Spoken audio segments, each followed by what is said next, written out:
ಆತ್ಮೀಯ H16 news ಅರ್ಥಾತ್ ಹೇ ಸೀತಾರಾಮ್ ನ್ಯೂಸ್ಗೆ ಸ್ವಾಗತ. ನಾನು ಎಸ್ ಮಲ್ಲಪ್ಪ ಜೋತ ಅವರು. ವೀಕ್ಷಕರೇ, ಈ ಮಾತು ನೀವು ಕೇಳಿದ್ದೀರಿ, ಅದು ಮತ್ತೊಮ್ಮೆ ರಿಪೀಟ್ ಮಾಡ್ತಾ ಇದ್ದೀನಿ. ಅಭಿ ಏಕ್ ಪ್ಯಾಷನ್ ಹೋ ಗಯಾ ಹೈ, ಅಂಬೇಡ್ಕರ್ ಅಂಬೇಡ್ಕರ್ ಅಂಬೇಡ್ಕರ್ ಅಂಬೇಡ್ಕರ್ ಅಂಬೇಡ್ಕರ್ अंबेडकर. इतना नाम अगर भगवान का लेते तो 7 जन्मों तक स्वर्ग मिल जाता था. ಇದು ಯಾರು ಹೇಳಿದ್ರಪ್ಪ? ಅಮಿತ್ ಶಾ. ಈ ರೀತಿಯ ಅಂಬೇಡ್ಕರ್ ಹೆಸರು ತೊಗೊಂಡ್ಬಿಟ್ಟಿದ್ರಪ್ಪ ಅಂದರೆ ನೀವು ಸ್ವರ್ಗ ಸಿಗ್ತಿತ್ತು ಅಂತ. ಇವತ್ತು ಈ ಮಾತು ಒಮ್ಮೆಲೆ ಕೆಚ್ಚ ಹಚ್ಚಿದಂಗೆ ಆಗ್ಯದ. ಒಮ್ಮೆಲೆ ಸಡನ್ನಾಗಿ ಈ ಒಂದು ಪಾರ್ಲಿಮೆಂಟ್ದಲ್ಲಿ ಚರ್ಚೆ ಜೋರು ಬಂದ್ಬಿಟ್ಟದ. ಅದಕ್ಕೆ ನಮ್ಮ ಇಂಡಿಯಾ ಕೂಟದ ಮುಖಂಡನೋಗಿದ್ರು ಅವ್ರ ಜೊತೆಗಾರ ರಾಹುಲ್ ಗಾಂಧಿಯವರು BJPಯವರು ಸಂವಿಧಾನದ ವಿರೋಧಿಗಳು, ಸಂವಿಧಾನವನ್ನು ಬದಲಾಯಿಸುತ್ತೇವೆ ಎಂದು ಅವರು ಮೊದಲೇ ಹೇಳಿದ್ದರು. ಅವರು ಅಂಬೇಡ್ಕರ್ ಮತ್ತು ಅವರ ಸಿದ್ಧಾಂತಕ್ಕೆ ವಿರುದ್ಧವಾಗಿದ್ದಾರೆ. ಅಂಬೇಡ್ಕರ್ ಅವರ ಕೊಡುಗೆ ಮತ್ತು ಸಂವಿಧಾನವನ್ನು ಕೊನೆಗೊಳಿಸುವುದೇ ಅವರ ಕೆಲಸವಾಗಿದೆ. ರಾಹುಲ್ ಗಾಂಧಿಯವರು ಸಡನ್ನಾಗಿ ಟೀಕಾ ಮಾಡಿಬಿಟ್ರು, ಸಂವಿಧಾನ ವಿರೋಧಿ ಅಂತೇಳಿ. ಅದಕ್ಕೆ ನಮ್ಮ ಪ್ರಧಾನಿಯವರು ಸಾಮಾನ್ಯರಲ್ಲ, ಅವರು ಉತ್ತರ ಕೊಟ್ಟರು.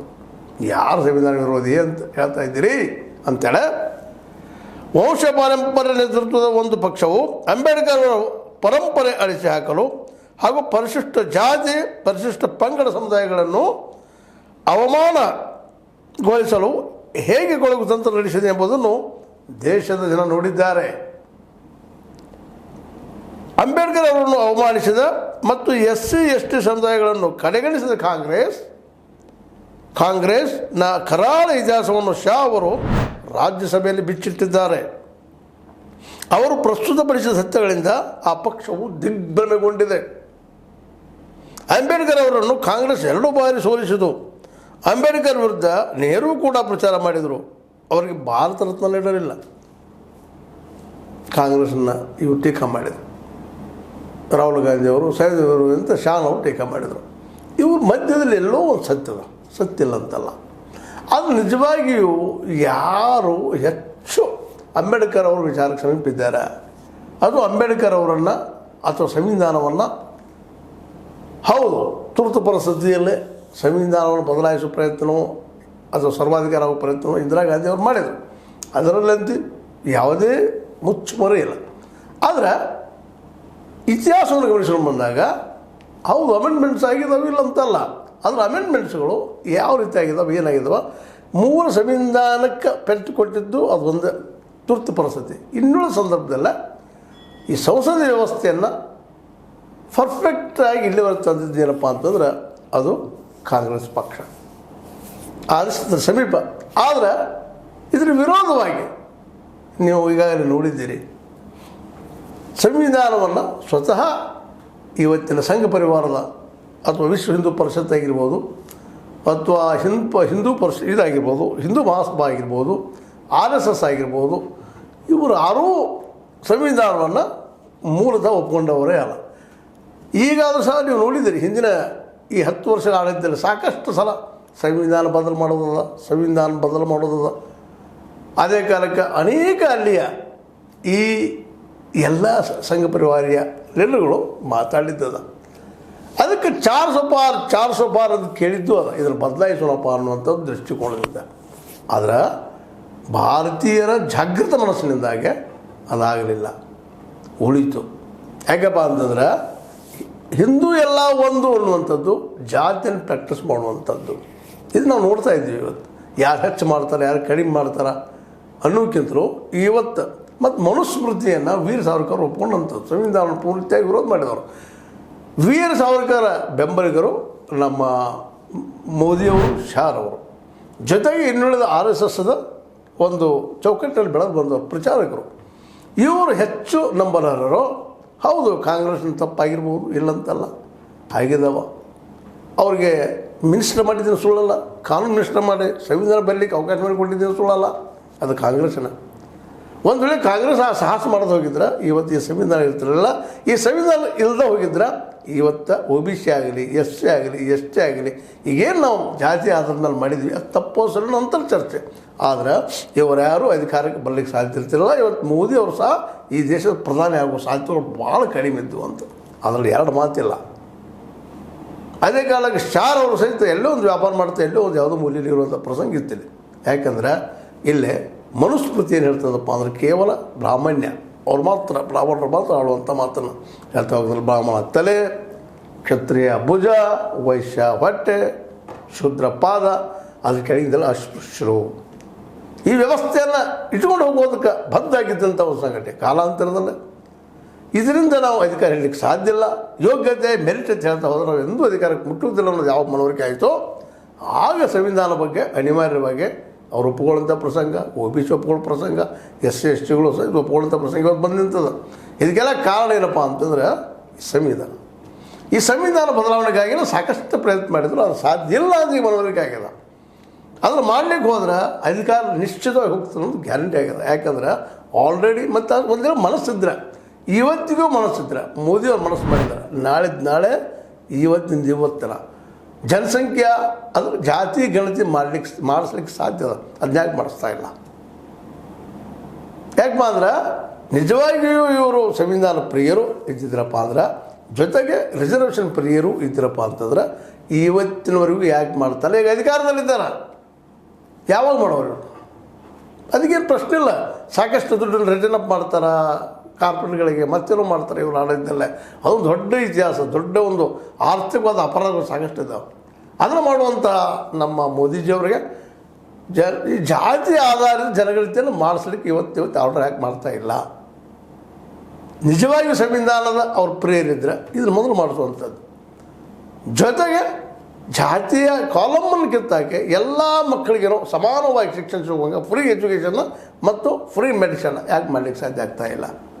ಯಾವುದೋ ಒಂದು ಚಿಕ್ಕ ರಾಜ್ಯ, ಯಾವುದೋ ಒಂದು ಚಿಕ್ಕ ಮನುಷ್ಯರು ಮಾಡ್ತಾ ಇದ್ದಾರೆ, ಒಂದು ಚಿಕ್ಕ ರಾಜ್ಯದ ಮುಖ್ಯಮಂತ್ರಿಗಳು ಮಾಡ್ತಾ ಇದ್ದಾರೆ. ಇವತ್ತು ಕರ್ನಾಟಕದ ಮುಖ್ಯಮಂತ್ರಿ ಆಗಿರ್ಬೋದು, ಮತ್ತೊಬ್ಬರಾಗಿರ್ಬೋದು, ಅವ್ರಲ್ಲಿ ಕೆಲವು ತಪ್ಪುಗಳಿದಾವಿಲ್ಲ ಅಂತಲ್ಲ. ಆದರೆ ಇವತ್ತು ಈ ಎಲ್ಲ ದೃಷ್ಟಿ ಇಟ್ಟುಕೊಂಡು ಸಂವಿಧಾನ ವಿರೋಧಿ ಯಾರಪ್ಪ? ಹೌದು, ಕಾಂಗ್ರೆಸ್ ಅವರು ಸಂವಿಧಾನ ವಿರೋಧಿ ಅಂತ ಒಪ್ಪಿಕೊಂಡು ಒಂದು ಕಣಕ್ಕೆ. ಆದರೆ ಅವರಿದ್ದರಂತೇಳಿ ಇವತ್ತು ಸಂವಿಧಾನ ಬಂದದ್ದು. ಇಲ್ಲಾಂದ್ರೆ ವೀರ ಸಾವರ್ಕರ್ ಪರಂಪರೆಯಲ್ಲಿ ಬಂದಂತಹ ಇನ್ನುಳಿದ ಈ ಒಂದು ರಾಜತ್ವದ ಅಥವಾ ಮನುಸ್ಮೃತಿಯ ನೆಲೆಗಟ್ಟಲು ಬಂದಂಥ ಈ ಸಂಘ ಪರಿವಾರ ಹತ್ತಿರ ಏನಾದರೂ 47ರಲ್ಲೇ ಅಥವಾ ಅದಕ್ಕೆ ಪೂರ್ವದಲ್ಲಿ ಈ ಆಡಳಿತಕ್ಕೆ ಬಂದಿದ್ದರೆ ಇಲ್ಲೇ ಈ ಸಂವಿಧಾನ ಅಥವಾ ಅಂಬೇಡ್ಕರ್ ಅವರಿಗೆ ಈ ಒಂದು ಸಂವಿಧಾನ ರಚನೆ ಮಾಡಲಿಕ್ಕೆ ಕೊಡ್ತಿರ್ತಾ ಈ ಒಂದು ಸರ್ಕಾರ ಅವತ್ತಿದ್ದಿದ್ರೆ ಅನ್ನೋದು ನೆನಪಿಸ್ಕೊಂಡಾಗ ನಿಶ್ಚಿತವಾಗಿ ನಿಮಗೆ ಸತ್ಯ ಬಂದು ನಿಲ್ತದೆ. ಯಾಕಂದ್ರೆ ಇವತ್ತು ಅನಂತಕುಮಾರ್ ಹೆಗಡೆ ನಿಮ್ಗೆ ಗೊತ್ತದ, ಕಾರವಾರದವ್ರು ಮೇಲಿಂದಲೇ ಈಗ ಮಾಜಿ ಆಗಿದ್ದಾರೆ. ಅವ್ರ ಮೇಲ್ಮೇಲೆ ಹೇಳೋರು ನಾವು ಸಂವಿಧಾನ ಬದಲು ಮಾಡ್ತೀವಿ. ಅನೇಕ ಸಲ ಸಾಕಷ್ಟು ಅವ್ರ ಲೀಡರ್ಗಳು ಮಾತಾಡಿದ್ದಾರೆ. ಇವರು ಪ್ರಿಯರೋ ಸಂವಿಧಾನಕ್ಕೆ ಸಮೀಪರೋ, ಏನು ರಾಹುಲ್ ಗಾಂಧಿ ಹೇಳುವಂಥ ಸಮೀಪರೋ ಅನ್ನುವಂಥದ್ದು. ಅದಕ್ಕಾಗಿನ ನಮ್ಮ ಮುಖ್ಯಮಂತ್ರಿ ಸಿದ್ದರಾಮಯ್ಯನವರು ಹೇಳ್ತಾ ಇದ್ದಾರೆ, ಅಮಿತ್ ಶಾ ಅವರೇ, ಅಂಬೇಡ್ಕರ್ ಹುಟ್ಟದಿದ್ದರೆ ನಿಮ್ಮೂರಿನಲ್ಲಿ ನೀವು ಗುಜರಿ ವ್ಯಾಪಾರಿ ಮಾಡಿಕೊಂಡು ಇರಬೇಕಾಗುತ್ತಿತ್ತು. ನರೇಂದ್ರ ಮೋದಿ ಕೂಡ ರೈಲ್ವೆ ಸ್ಟೇಷನ್ನಲ್ಲಿ ಚಹಾ ಮಾರಿಕೊಂಡು ಇರಬೇಕಾಗಿತ್ತೋ ಏನೋ.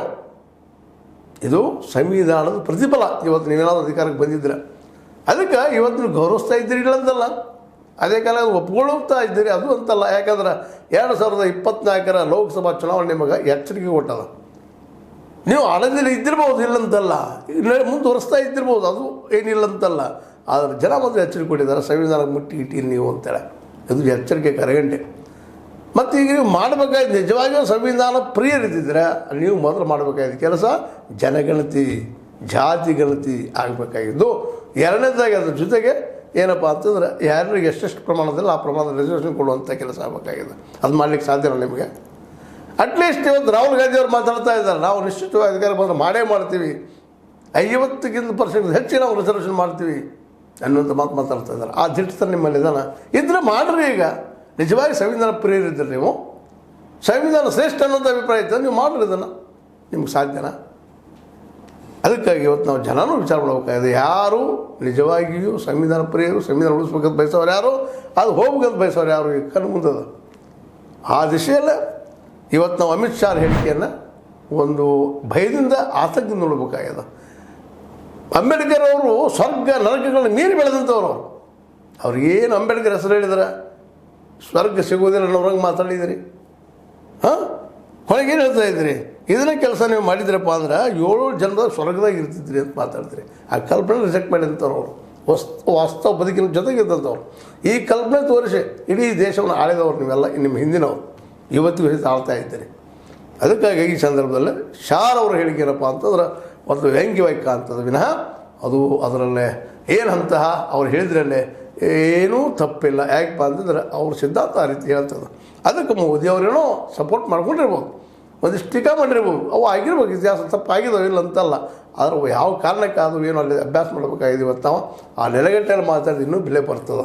ಅದು ಬಿಟ್ಟುಕೊಂಡು ಕೇವಲ ನಾವು ರಕ್ಷಕರು ಅಂತ ಹೇಳೋದು. ಅದೇ ಕಾರಣಕ್ಕೆ ನಮ್ಮ ಇನ್ನೊಂದು ರಾಹುಲ್ ಗಾಂಧಿಯವ್ರಿಗೆ ಹೇಳಬೇಕಾಗಿದೆ ಏನಪ್ಪ ಅಂದ್ರೆ, ನೀವು ನಿಜವಾಗಿಯೂ ಈ ಒಂದು ಜಾತಿ ವ್ಯವಸ್ಥೆ ಬಗ್ಗೆ ಅಥವಾ ರಿಸರ್ವೇಷನ್ ಬಗ್ಗೆ ಕಾಳಜಿ ಇದ್ದರೆ ಕರ್ನಾಟಕದಲ್ಲಿ ಮೊದಲಿಗೆ ನೀವು ಅಂದಿದ್ರಿ ಅದು ಮಾಡಿ ತೋರಿಸ್ಬೇಕಾಗಿದೆ ಸರ್ವೇದ ಬಗ್ಗೆ. ಅದೇ ಕಾರಣಕ್ಕೆ ಮೋದಿ ಅವರು ಸಹ ಸರ್ವೆ ಅಥವಾ ರಿಸರ್ವೇಷನ್ ಸರ್ವೆ ಮಾಡಿಸ್ಬೇಕಾಗ್ಯದ, ಜಾತಿ ಸರ್ವೆ ಮಾಡಿಸ್ಬೇಕಾಗ್ಯದ, ಜೊತೆಗೆ ಘೋಷಣೆ ಮಾಡಬೇಕಾಗ್ಯದ ಸಂವಿಧಾನ ನಾವು ಪ್ರೇರಪ್ಪ ಅನ್ನುವಂಥದ್ದು.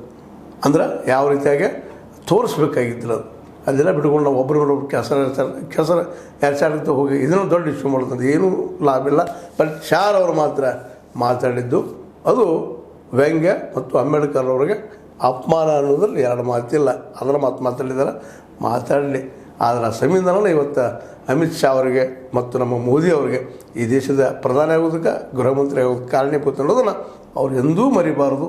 ಜೊತೆಗೆ ಇದನ್ನು ಉಳಿಸ್ಕೊಂಡು ಹೋಗುವಂಥ ಪ್ರಯತ್ನ ಮಾಡಬೇಕು ಸಂವಿಧಾನ ಅಂತ ಹೇಳ್ತಾ, ಇದು ನಿಮಗೆ ಲೈಕ್ ಆಗಿರ್ಬೋದು, ಲೈಕ್ ಮಾಡಿ, ಶೇರ್ ಮಾಡಿ, ಕಮೆಂಟ್ ಮಾಡಿ. ಜೊತೆಗೆ ಇದನ್ನು ಸಬ್ಸ್ಕ್ರೈಬ್ ಮಾಡಲಿಕ್ಕೆ ಹೋಗಬೇಡ್ರಿ. H16 news.